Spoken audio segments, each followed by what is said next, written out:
I am here with a very new topic, privatization of PSU banks. Generally, we listen in news that government is going to privatize some nationalized bank.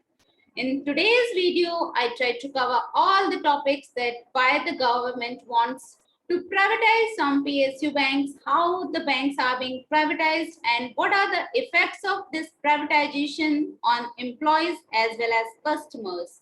Basically, we as a customer as well as employee, we all know कि government क्यों banks का privatisation कर रही है या ऐसी क्या जरूरत आ गई जिसके कारण गवर्नमेंट ने इस तरीके का डिसीजन लिया कि वो अपने नेशनलाइज्ड बैंक का प्राइवेटाइजेशन का डिसीजन लेगी. In today's video I try to cover all the things in detail. Please watch my video till end to find out all the solution of this kind of problems. First of all, we will discuss what is privatization means. What is privatization means? Privatization of banks simply means less active and participation of central government in day-to-day activities of bank. Basically, privatization हम उसे कहते हैं जिसमें हमारे government का interference कम हो जाता है. Means the government wants its less participation in banks activities. Government अब क्या चाह रही है कि बैंक की सारी एक्टिविटीज में गवर्नमेंट का लेस पार्टिसिपेशन हो. In effect, the majority stakes held by the central government in the PSB will be offered in favor of private investors. Government ये किस तरीके से करेगी? गवर्नमेंट अपने जितने भी स्टेक्स को लेकर रखी हुई है पीएसबी बैंक्स में, उन सारे स्टेक्स और उनके कुछ पार्ट ऑफ स्टेक्स को वो प्राइवेट इन्वेस्टर्स को दे देगी.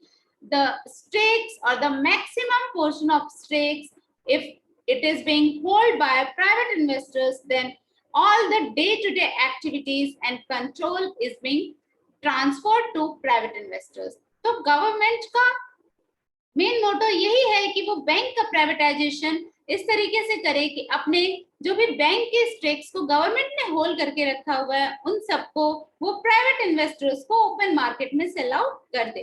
This is the way how the government wants to privatise bank. And actually the privatisation means the same. Privatisation का मतलब भी यही होता है कि जब किसी भी अंडरटेकिंग, किसी भी यूनिट के मैक्सिमम स्टेक्स जिसके पास होते हैं, that who become the owner and all the decisions may go by them and all the decisions was taken by them. अब जब भी ज्यादा शेयर्स गवर्नमेंट के पास होते हैं तो decisions were taken by government, so the undertaking is considered as PSBs or government undertakings. And if the stakes or the maximum stakes is being held by private investors, then the undertaking is considered as private undertaking. So the concept of privatization is clear. Now we will discuss what is the need of privatization, means why the government is going to privatize some of its public sector's bank. Basically, there are so many reasons. I have covered three main reasons.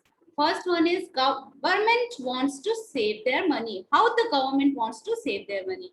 Basically, जब भी bank किसी भी financial loss से सफर करती है, government bank को कोई भी फाइनेंशियल प्रॉब्लम होती है या फाइनेंशियल कंटीजेंसी अराइज होती है, only the government who may pay funds to the public sectors bank.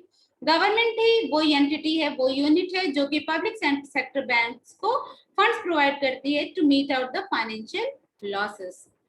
If the government privatize the banks, then the government may save that amount of money because the government is not further going to give money to the PSB banks or the private banks when they are being privatized. Second one is government wants to increase efficiency of banks. Government को ये feel हो रहा है कि अगर government banks को private hand में दे देगी तो बैंक्स की एफिशिएंसी बहुत अच्छी हो जाएगी. Means the bank can run properly, the banks में decreases its default in loans, all the things, all the conditions में आल्सो इंप्रूव. इसलिए गवर्नमेंट ये चाहती है कि वो बैंक्स को प्राइवेट हैंड में दे दे. प्राइवेट हैंड बहुत अच्छे से बैंक्स का कंट्रोल करेंगे, बैंक्स का मॉनिटर करेंगे, तो बैंक्स की जो भी लोन की पोजीशन है, लोन जितने भी बैंक्स के डिफॉल्ट हो रहे हैं उस पर भी up to certain extent control होगा और चीजों को बहुत अच्छे से प्राइवेट सेक्टर्स मैनेज कर लेंगे। गवर्नमेंट को ये फील हो रहा है कि हम जिस तरीके से मैनेज कर रहे हैं अपने पब्लिक सेक्टर बैंक्स को, उससे ज्यादा अच्छे से प्राइवेट सेक्टर के बैंक पीपल लोग कर सकते हैं। इसलिए गवर्नमेंट ये चाहती है कि हम बैंक्स को प्राइवेट हैंड में दे करके ये चेक करें या देखें कि नहीं हमारी इफिशिएंसी, हमारे बैंक्स की इफिशिएंसी इंप्रूव हो रही है या नहीं। And third one is government wants to improve its physical deficit. Government ये चाह रही है कि अपने फिजिकल डिफिसिट को वो इम्प्रूव कर सके। Basically in balance of payment we find that government is continuously going in physical deficit. Government को कंटिन्यूअसली फिजिकल डिफिसिट ही हो रहा है और that physical deficit continuously increasing year to year. तो गवर्नमेंट अपने पास कुछ फंड्स लाना चाह रही है, कुछ पैसे लाना चाह रही है ताकि गवर्नमेंट उस फिजिकल डिफिसिट को मैनेज कर सके। और वो पैसे कहाँ से आएंगे? बेसिकली वो पैसे गवर्नमेंट ये चाह रही है कि वो अपने पीएसबी बैंक्स में जितने भी शेयर्स होल्ड करके रखी है उन सारे शेयर्स को सेल आउट करके गवर्नमेंट पैसों को कलेक्ट करे। तो ये तीन मेजर रीजंस हैं जिसके कारण गवर्नमेंट ये चाह रही है कि वो अपने पब्लिक सेक्टर बैंक्स के स्टेक्स को ओपन मार्केट में या प्राइवेट इन्वेस्टर्स को सेल आउट करके अपने लिए फंड्स कलेक्ट करे, जिससे कंपनी बैंक्स की भी कंडीशंस अच्छी हो एज वेल एज गवर्नमेंट की भी फिजिकल डिफिसिट इंप्रूव हो।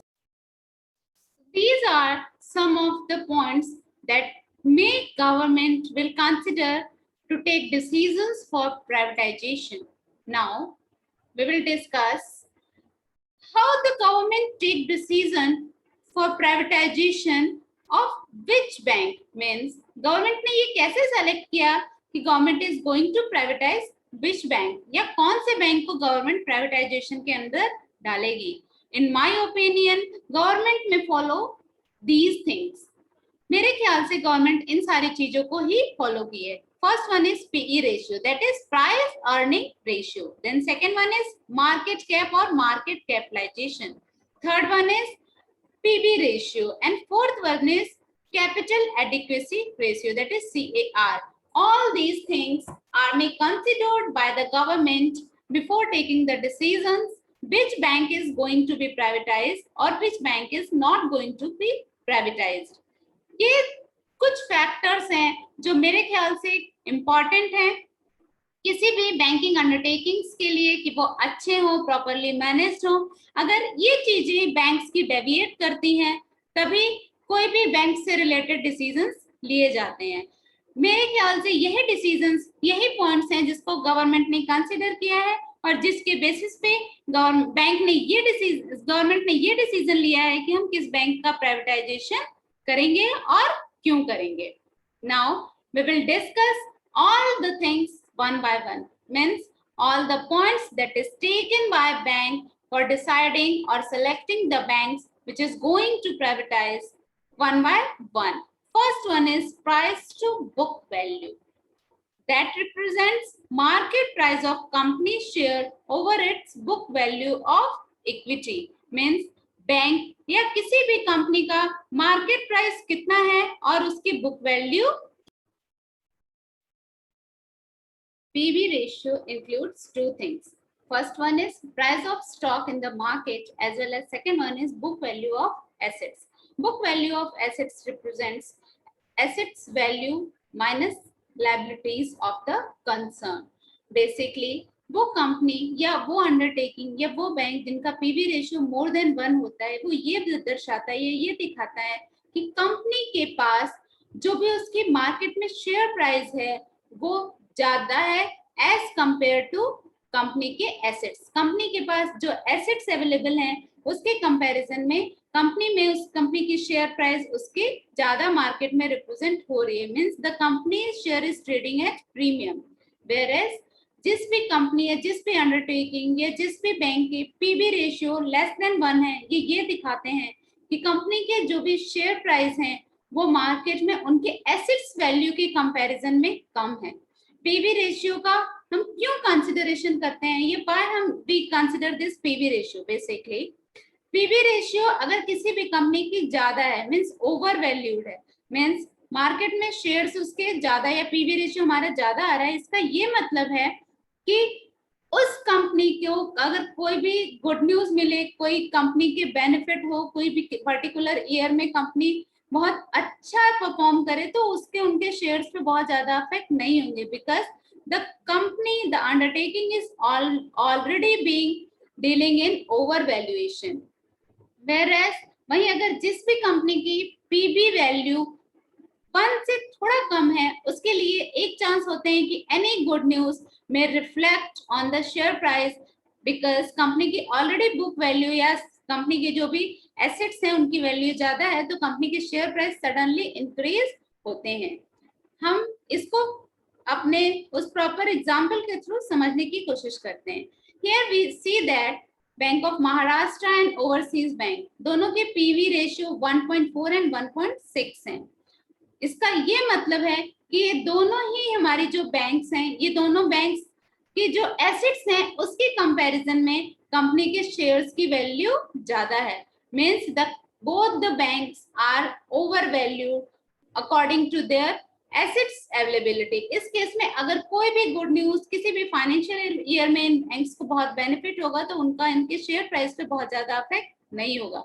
वेयर एज हम देखें Central bank of India and Punjab Sindh Bank, तो इन दोनों की पीवी रेशियो 0.4 एंड 0.2 है। इट रिप्रेजेंट कि इनकी पीवी रेशियो 1 से बहुत ज्यादा कम है।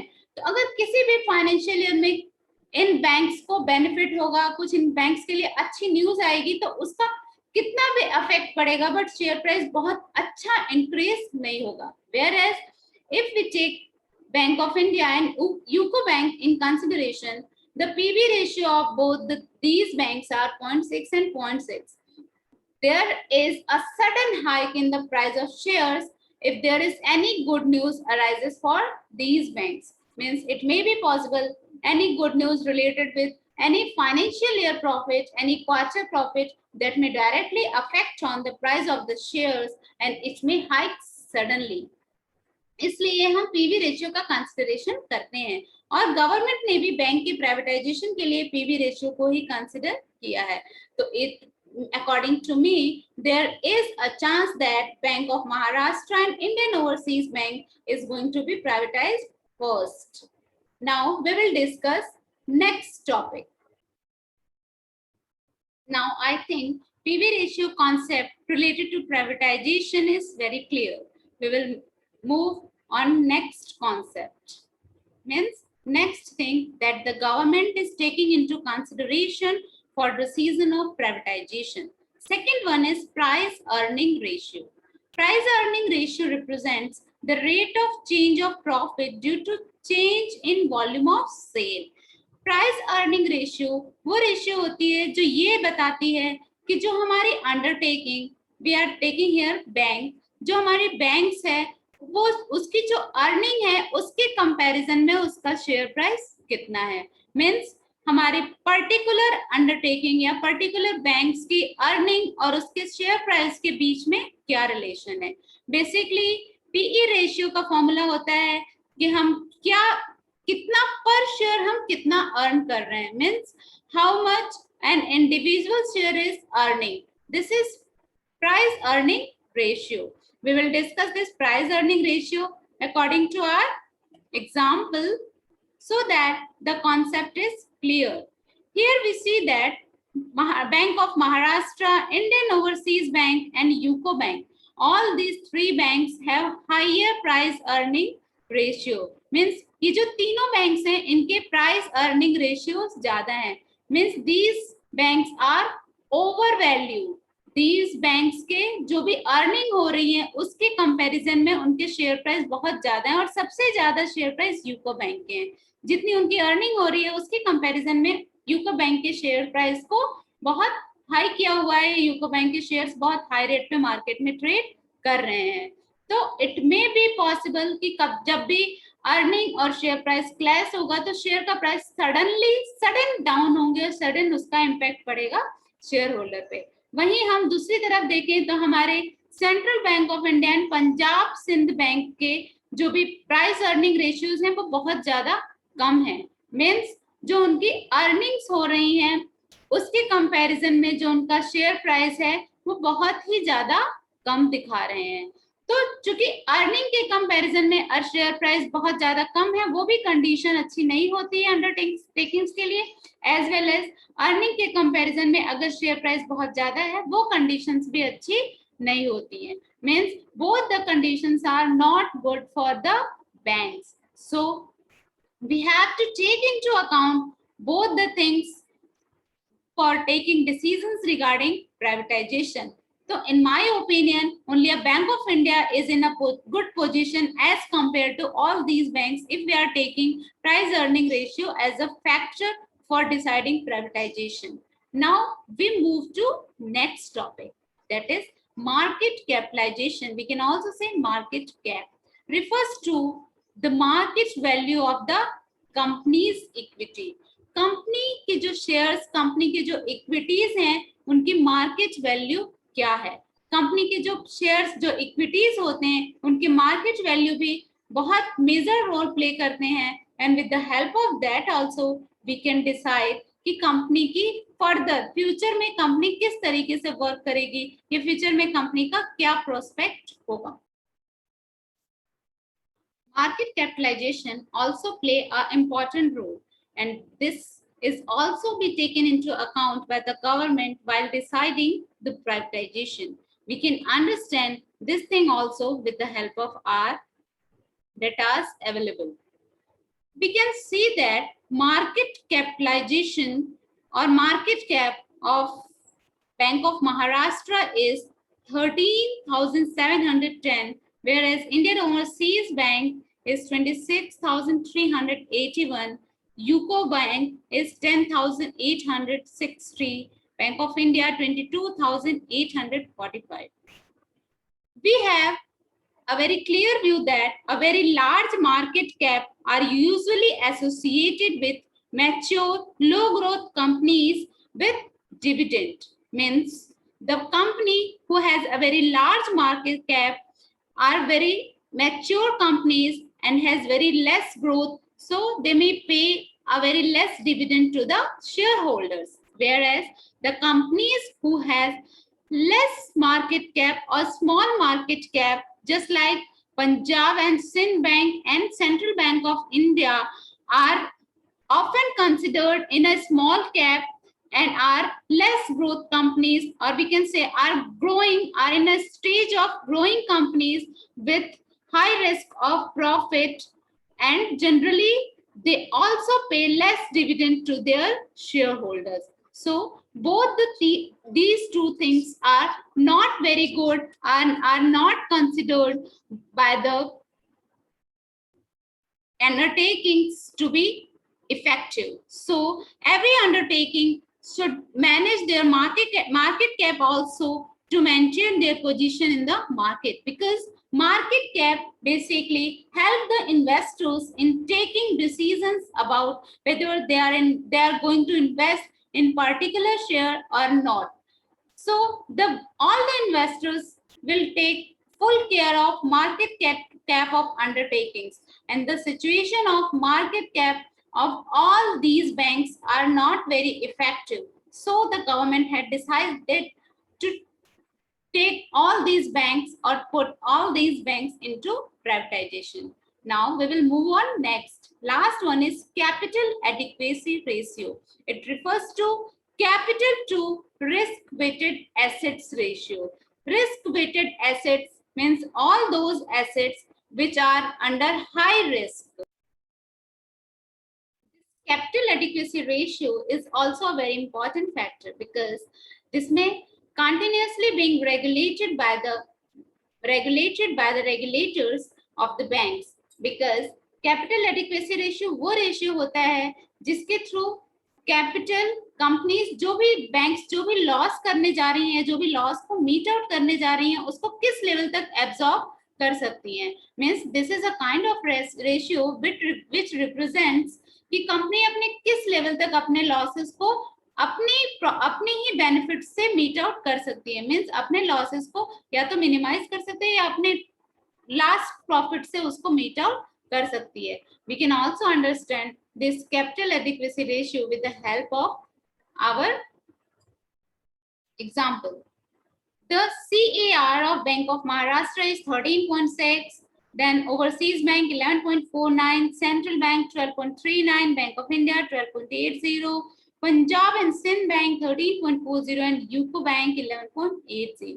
CAR ratio of all these banks are at a higher side, means all these banks are under the risk and they all are not in a position to meet out their losses that they may suffer during their current or their coming financial year. तो इसके कारण इन सारे banks को government ने select किया है for privatisation. ये ही कुछ रीजंस हैं according to my point of view जिसके कारण बैंक्स को प्राइवेटाइजेशन के डिसीजंस में गवर्नमेंट ने डाला है। Now we will discuss what is the effect of privatization on the employees. In privatisation का बैंक के एम्प्लॉयज पे क्या इफेक्ट होगा? क्योंकि we are in India and it is a land of dream of the government jobs. हमारा एक जो country है इंडियन पीपल का एक ड्रीम होता है कि we will get a government job. We don't try to opt private job as compare to government job.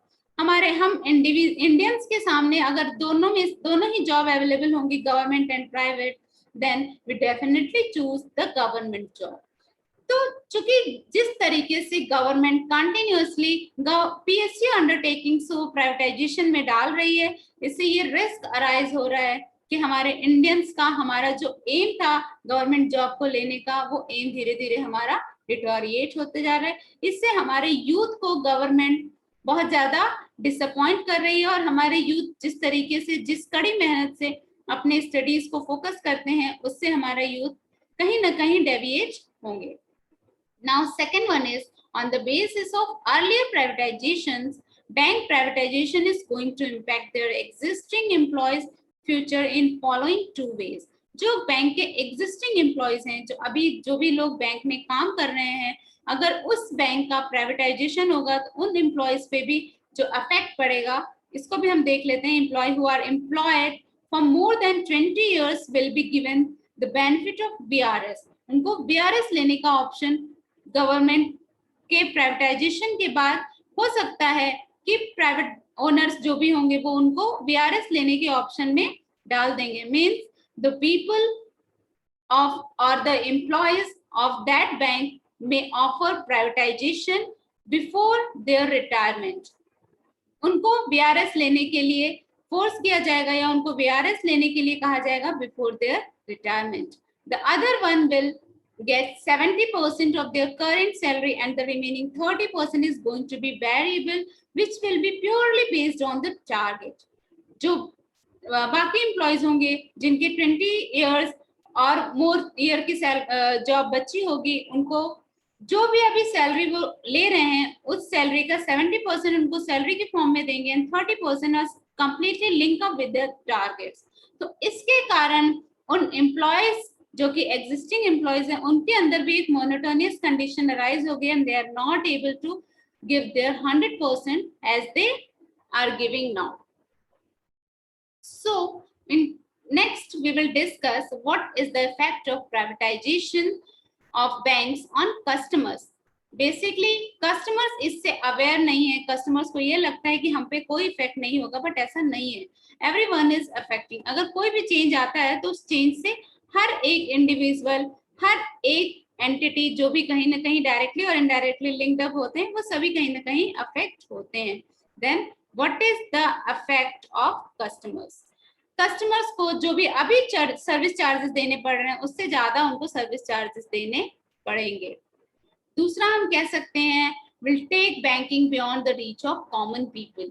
हम बैंकिंग को जो कॉमन पीपल, जो जनरल पब्लिक है, वी आर इंडियंस, हमारे यहाँ बहुत सारे लोग ऐसे हैं जो बिलो पॉवर्टी लाइन्स आते हैं या हमारी बहुत मैक्सिमम पॉपुलेशन जो है वो हमारी गांव से आती है and we take banking beyond their reach because हमारी जो बैंकिंग होंगी उसके कोई क्राइटेरियाज होंगे, कुछ लिमिटेशंस होंगी, जिन क्राइटेरियाज और लिमिटेशंस को हमारे विलेजर्स, हमारे गांव के लोग फुलफिल नहीं कर सकते, इसलिए उनके लिए banking is a kind of dream. उस तरीके की कंडीशन अराइज हो सकती है। जस्ट थिंक हमारे यहाँ जो भी कई गांव के लोग होते हैं जो अपनी स्लीपर बैंक के बाहर उतार के जाते हैं, वो क्यों उतार के जाते हैं? क्या bank is kind of mandir? No, it is not a mandir. They respect, क्योंकि उनको वो सारी सर्विसेज वहां मिल रही हैं, वो सारी बेनिफिट्स वहां मिल रही हैं जो बेनिफिट वो चाहते हैं। But these kind of benefit they will not get if the bank is going to be privatized. Now, next one is social objective will be lost in the name of profitability. Basically जो भी social objective है bank हमारे nationalise bank के या government का, जो social objective है कि हम कहते हैं घर घर बैंकिंग, घर घर हम बैंक की सुविधा देंगे, हम बैंक की फैसिलिटीज को घर तक पहुंचाएंगे. We we not take individual to bank, we take bank to individual. इस ऑब्जेक्टिव को कहीं ना कहीं हम फुलफिल नहीं कर पाएंगे अगर हमारे बैंक्स का प्राइवेटाइजेशन हो जाएगा. So in conclusion, I want to say that the government has to think once again before taking the privatization decision, because government think from perspective of private company instead of selling themselves to private sector. Government को private company के prospective से सोचना चाहिए. Private companies को अगर loss होता है, कोई अगर प्रॉब्लम आती है उसकी कंपनी में, तो what the private company can do? They try to find out the reasons. They generally try to find out what are the lackings, what are the points where we improve, and our condition of our country is going to improve. Condition of our company is also improved. तो private companies जिस तरीके से काम करती हैं, उनका जो focus होता है कि वो अपने वर्किंग को इम्प्रूव करती हैं, अपने कंडीशंस, अपने लूप होल्स को फाइंड आउट करती हैं. उसी तरीके से गवर्नमेंट को अपनी पीएसयू में जो भी कमियां हैं, जो भी परेशानियां हैं, उनको फाइंड आउट करने की कोशिश करनी चाहिए, ना कि हमारी अंडरटेकिंग्स को प्राइवेट सेक्टर को हैंड ओवर कर देना चाहिए. There is a strong need of high class internal control mechanism in these banks with an intention of taking the bank out of this financial crisis. एक ऐसा internal control mechanism होना चाहिए जिससे कि banking में जो भी ये प्रॉब्लम्स आ रही हैं, जो भी बैंक्स कंटिन्यूअसली लॉस में जा रहे हैं, इन सिचुएशंस को इम्प्रूव किया जा सके, बैंक्स को फाइनेंशियल क्राइसिस से बाहर लाया जा सके, ना कि हम बैंक्स को प्राइवेटाइजेशन के डिसीजन में आगे बढ़ाएं. Selling or privatization is not the ultimate solution. There are two sides of a coin, and therefore decision cannot be taken on the basis of the upper side only. Means the government has to take both the things into consideration before going on privatization. Former RBI Governor Raghuram Rajan sir also viewed that privatization alone won't solve the problems of banking sector, and even private lenders are not immune to the problem of bad assets in a solving economy. So slowing economy के लिए सिर्फ privatization को ही हम point करके consider करके अपने इन PSU banks as well as country की कंडीशन को इम्प्रूव नहीं कर सकते. We have to take another thing, we have to take various decisions to improve the conditions of banks. हमें बैंक्स की कंडीशन को इम्प्रूव करना है, बैंक को प्राइवेट हैंड में डाल के अपनी कंट्री की कंडीशन को खराब करने के साइड में मूव नहीं करना है. Thank you for today's. Thanks.